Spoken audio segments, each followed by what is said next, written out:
Company का P&L तो positive है, लेकिन बैंक बैलेंस क्यों खाली है?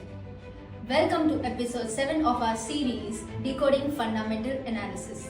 आज हम बात करेंगे cash flow statement. P&L statement आपको सिर्फ प्रॉफिट बताता है, लेकिन कैश फ्लो स्टेटमेंट आपको बताता है कि बिजनेस में एक्चुअल कितना कैश फ्लो हो रहा है। एक सिंपल एग्जांपल लेते हैं। मान लीजिए आपके पास एक टॉय शॉप है और एक दिन आपने 50,000 की सेल्स की है और उसमें से सिर्फ 30,000 कैश में आए हैं और 20,000 क्रेडिट में बेचे गए हैं। अब P&L स्टेटमेंट 50,000 को रेवेन्यू दिखाएगा, लेकिन आपके बैंक अकाउंट में सिर्फ 30,000 आए हैं, बाकी 20,000 क्रेडिट पे है जो बाद में मिलेंगे। यही फर्क है। कैश फ्लो स्टेटमेंट आपको ये समझने में मदद करता है कि बिजनेस की एक्चुअल कैश फ्लो सिचुएशन क्या है। आपके बिजनेस में कैश 3 मेन एक्टिविटीज से फ्लो करता है: operating activities, investing activities, financing activities. इन तीनों का टोटल बनता है नेट कैश फ्लो, जो आपको बिजनेस का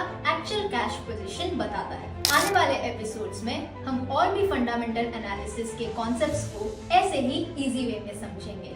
तब तक के लिए happy investing and follow us for more such insights.